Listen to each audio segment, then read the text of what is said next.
would say his second biggest rival has actually been Eddie Hearn.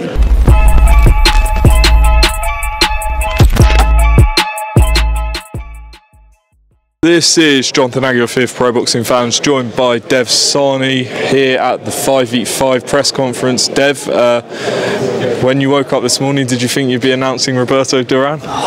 Actually, no. The emceeing element only got added like earlier on today, so I had no idea. I had no idea he was even in the country. So what an added twist to an incredible event. And yeah, it's pretty mad, that one. When you think about it, that is. It's got to be one on the bucket list, surely. It was never on my bucket list. I wouldn't even dare to dream that I'd be announcing Roberto Duran, but hey, dare to dream, kids. Well, as a boxing fan, I'm sure a card between Matchroom and Queensberry was probably on your boxing wish list, and we have it June 1st. First of all, tell us about Deontay Wilder being on Matchroom's side after all these years.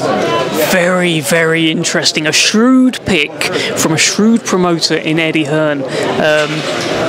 Do you know what was interesting? You look at Deontay Wilder, right? His biggest rivalry over the years has really been Tyson Fury. Okay, you know, he's had the trilogy. I would say his second biggest rival has actually been Eddie Hearn, because AJ doesn't chat too much about Wilder. You know, he does his own thing. They haven't boxed. But Eddie Hearn has said an awful lot about Deontay Wilder over the years.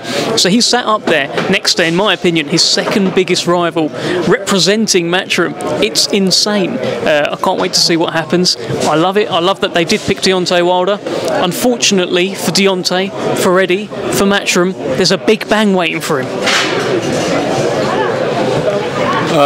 On the card as well, talk me through the fights you're most looking forward to on the 5v5. All of them, and I just love that we've got the undisputed light heavyweight championship just to top all of it. It's absolutely unbelievable. I really like the Wilder Zhang fight. I like the Hrgovic Dubois fight. It feels like there's some unfinished business there. Daniel said up there, I'm not that kid from years ago when we sparred. Sounds like there's a little bit of sparring history there. I love Hamza Shiraz against Ammo Williams. I think it's a chance for Hamza to break out. It's that standout performance. I think we're going to see it. I think he's going to be explosive. I think he's going to do to Ammo Williams what he did to Liam Williams, and I can't wait to see it. Nick Ball deserves a world title shot. He should be a world champion. This should be a unification, but it's not. It's okay though. He's going to just take Ray Ford's belt, and it's a shame because I like Ray Ford. I loved all the celebrations afterwards, all the BTS stuff that the Matchroom done. He seems a lovely guy. He's just run into a wrecking ball. And I mean, how much does Frank want to win this? What's he saying in the office? Have you got dartboards with Eddie's face, or we just can't lose? It's that we just absolutely cannot lose. And by the way, neither can Matchroom. Both of them will terrorise each other if they win this.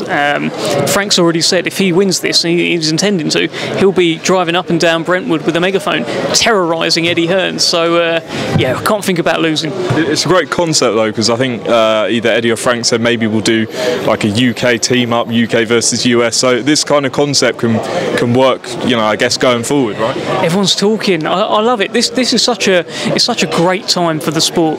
You've got the two biggest promoters in the UK chatting, going for little dinners, making fights together. Even outside of like these 5v5s, it feels like there's conversations about other stuff. Fighters appearing on shows here, making little fights here and there, just to help each other and help the fans. It's a great time. Cold War is over.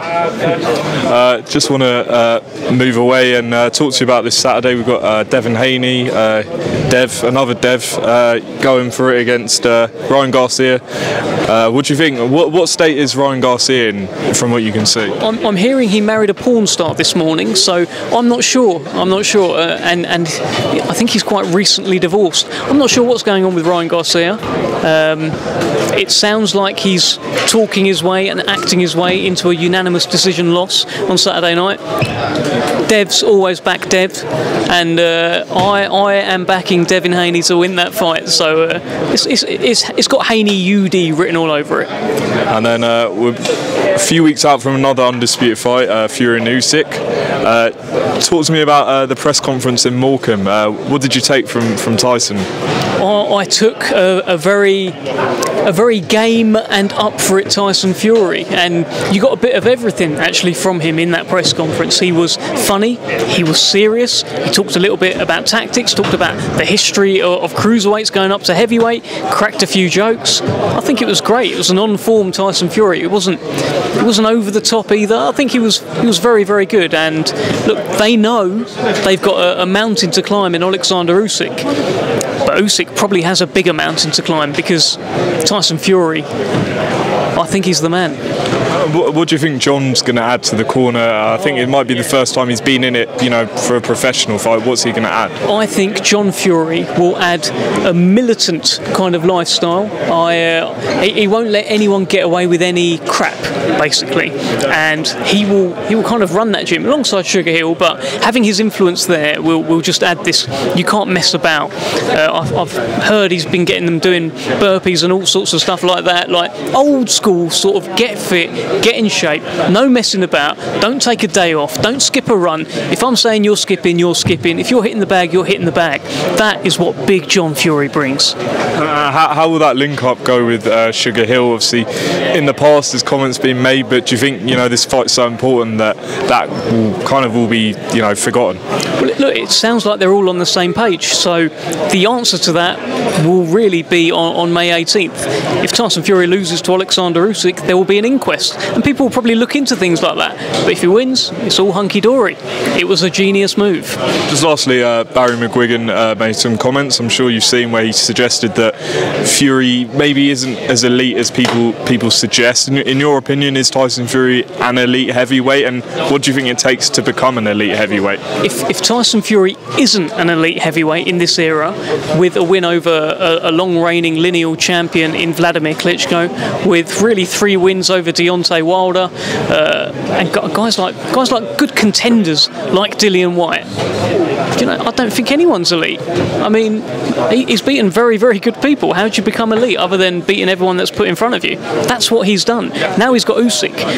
I'm telling you, the people that, if he beats Alexander Usyk, people will still have a go at Tyson Fury, and they will downplay the credentials of Alexander Usyk. They will say he is old, they will say he is slower, and they will say he's simply too small.